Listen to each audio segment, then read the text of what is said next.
ይህ የቀልብ ዶክተር ድምጽ ነው። አልሐምዱሊላህ። ታካሚዎቻችን የሚድኑ በእኛ ኃይል እንዳይመስሎት በአላህ ኃይል ብቻና ብቻ ነው።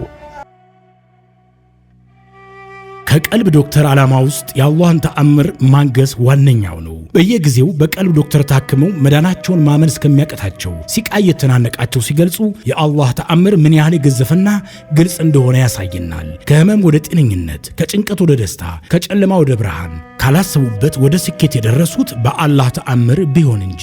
ልብ ለአላህ እጅ የሰጠና የተናነሰ ሲሆን ግልጽ ይሆናል። አላህም እንዲህ ይለናል፣ አላህን ትገነዘቡና በእርሱ ታምኑ ዘንድ በችሎታው ላይ ያስረጅ የሆኑ ግልጽ ተአምራቶችን ያሳያቸዋል። አልበቀራ። ኑ ባላህ ቃል ያላህን ተአምር እናግስ። ሕክምና ማግኘት ሲፈልጉ ይሄንን ሊንክ ይጫኑ።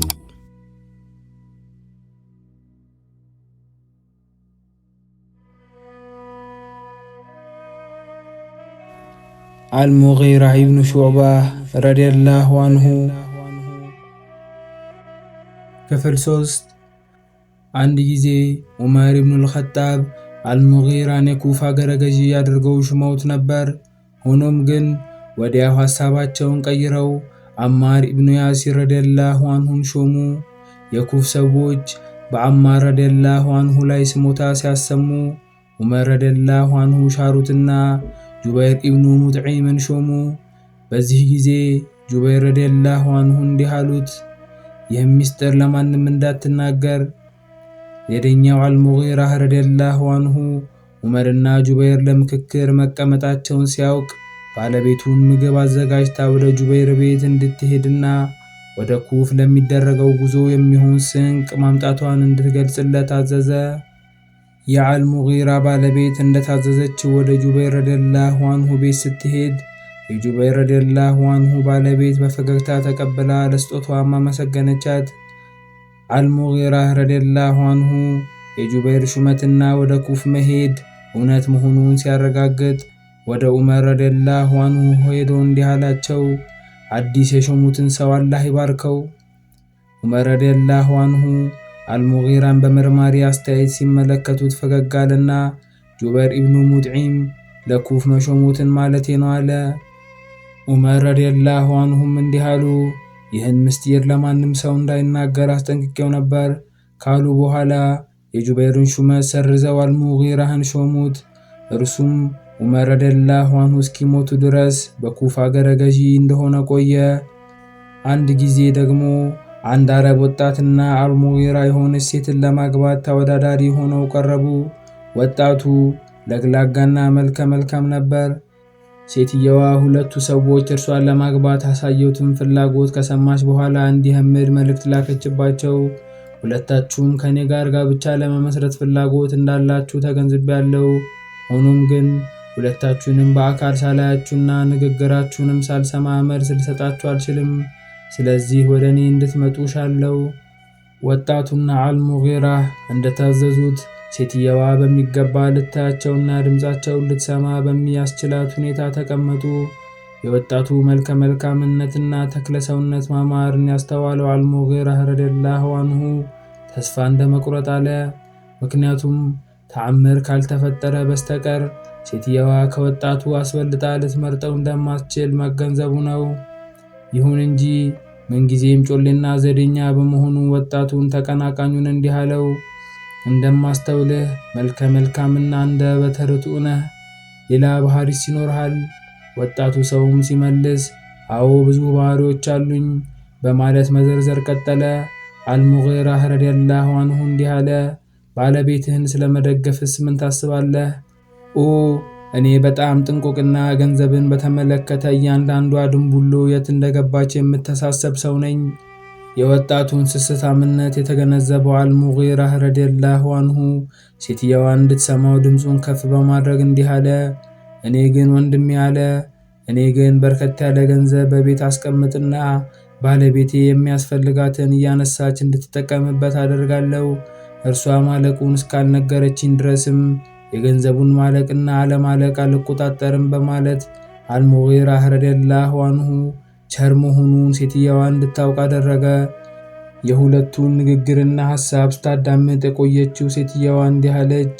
በአላህ እምላለሁ ስለሚያወጣው ገንዘብ ግድ የሌለው ይህ ሽማግሌ ያወጣውን ገንዘብ በጥንቃቄ ከሚያሰላ ወጣት ይሻለኛል በማለት አልሙጊራ ረዲየላሁ ዐንሁን ለማግባት ወሰነች። ሰዎች ለዓልይ ብን አቢ ጣሊብ ረዲየላሁ ዐንሁ ታማኝነታቸውን በመግለጽ ለከሊፋነታቸው እውቅና ሲሰጡ አልሙጊራ ረዲየላሁ ዐንሁ እንዲህ አለ። የምዕመናን አዛዥ ለእርሶ የሚሆን ምክር አለኝ። ምንድነው እሱ? አስተዳደሩ ላይ መረጋጋት እንዲኖር የሚሹ ከሆነ ጠልሃ ኢብኑ ዑበይዱላህን ለኩፋ አገረ ገዢ አድርገው ይሹሙት። ዙበይር ኢብኑ ዓዋምን ለበስራ፣ ሙዓዊያህን ደግሞ ሻም ሶሪያ አገረ ገዢ ያድርጉት። ይህን በማድረጉ ታማኝነቱን ማግኘት ይችላሉ። አስተዳደሩ መረጋጋቱን ሲያረጋግጡ ግን የሚፈልጉትን እርምጃ መውሰድ ይችላሉ አለ። ጠልሃና ዙበይርን በተመለከተ ሁኔታውን አጤናለሁ። ሙዓዊያህን በተመለከተ ግን እንደ ማንኛውም ሙስሊም ሰው ታማኝነቱን እንዲገልጽና ኸሊፋነቴን እንዲቀበል እሻለሁ። ከዚህ ውጪ ግን በዚያ ቦታ ላይ እንዲቆይ አልሻም። ታማኝነቱን ሊገልጽ ካልፈለገ በእኔና በእርሱ መካከል አላህ ይፈርዳል አሉ አልይ ረዲየላሁ ዐንሁ። በቀጣዩ ቀን ማለዳ ላይ አልሙጊራ ረዲየላሁ ዐንሁ ወደ አልይ ረዲየላሁ ዐንሁ መጣና እንዲህ አላቸው። ትላንትና ያቀረብኩትን ምክር እንደገና ስመረምረው የእርሱ ሐሳብ ትክክል ሲሆን የኔ ግን የተሳሳተ መሆኑን ደርሼበታለሁ።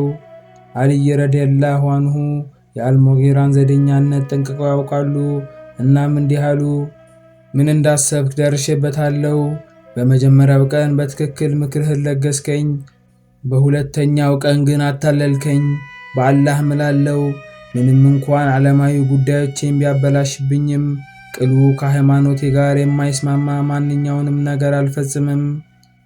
በአልይና በሙዓዊያ መካከል የተከሰተው አለመግባባት እየተካረረ በሄደ ጊዜ አልሙጊራ ኢብኑ ሹዕባን ወደ ሰቂፍ በመሄድና ሁለቱንም ከመደገፍ በመራቅ ገለልተኛ መሆንን መረጠ።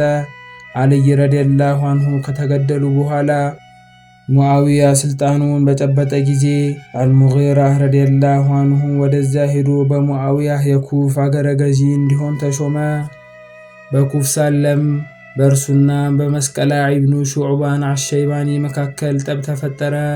አልሙጊራ ረዲየላሁ ዐንሁ ራሱን ዝቅ በማድረግና የተሸናፊነት ስሜት በማንጸባረቅ ሲናገር፣ መስቀለህ ግን በተቃራኒው አልሙጊራ ውሸታም መሆኑን በመናገር ተጠያቂ በማድረጉም ስድብንም ጨመረለት። ይህን የመስቀለህ ንግግር ሰዎች እንዲመሰከሩ በማድረግ አልሙጊራ ወደ ሸሪዓ ዳኛ ቃዲ ሄዶ ከሰሰው። ዳኛው የመስቀላን ጥፋተኝነት ካረጋገጠ በኋላ በጅራፍ እንዲገረፍ አደረገው። ከዚህ በኋላ መስቀላ አልሙጊራ ባለበት ከተማ ከእርሱ ጋር አብሮ ላለመኖር ወሰነ። ከዚያም በኑ ሻዕባን ወደሚባሉትና ምድረ በዳ ውስጥ ወደሚኖሩ ዘመዶቹ ሄዶ ተቀመጠ። በ50ኛው ዓመተ ሂጅራ የአልሙጊራን መሞት ከሰማ በኋላ መስቀላ ወደ ኩፍ ሲመለስ እዚያ የሚኖሩ የበኑ ሻዕባን ጎሳ አባላት እንኳን ደህና መጣህ አቀባበል ተደረገለት። መስቀላ ከእነርሱ ጋር ከተሰነባበተ በኋላ ስለ ሰቂፍ መካነ መቃብር ጠየቃቸው። የጎሳው ሰዎች ቦታውን ሊያሳዩት ሲሄዱ ድንጋይ ሰብስበው ይዘው ነበር። መስቀላ ምን እያደረጋችሁ ነው ሲል ጠየቃቸው። የአልሙጊራ ረዲየላሁ ዐንሁን መካነ መቃብር ስታይ ልትወግረው ትችላለህ ብለን በማሰብ ነው ድንጋይ ያዘጋጀንልህ አሉት። እነዚህን ድንጋዮች ወዲያ ጣሏቸው አለ መስቀላ። ከዚያም የአልሙጊራ ኢብኑ ሹዕባ ረዲየላሁ ዐንሁ መካነ መቃብር ጋር ሲደርስ እንዲህ አለ። በአላህ እምላለሁ እስከማውቀው ድረስ ጓደኞችህን መርዳት የምትወድና በጠላቶችህን ላይ ታጋሽ ነበርክ። መስቀላ ንግግሩን በመቀጠል እንዲህ አለ። በአላህ እምላለሁ በጠላቶችህ ላይ ኃያል፣ ለጓደኞችህ ደግሞ እጅግ በጣም ደግ ሰው ነበርክ። የአልሙጊራ ኢብኑ ሹዕባን ታሪክ በዚህ ተጠናቀቀ። በቀጣይ ሳምንት በሌላ ሰሃባ ታሪክ እስከምንመለስ አሰላሙ አለይኩም ወራህመቱላሂ ወበረካቱሁ። እንኳን ወደ ትክክለኛው የአፍያ መንደር በሰላም መጡ። የቀልብ ዶክተር በሲህር በጅን በአይንናስ እንዲሁም የስነ ልቦና ጫና የደረሰባቸው የሰው ዘር ፍጥረታት በሙሉ ታክሙ የሚድኑበት ነው።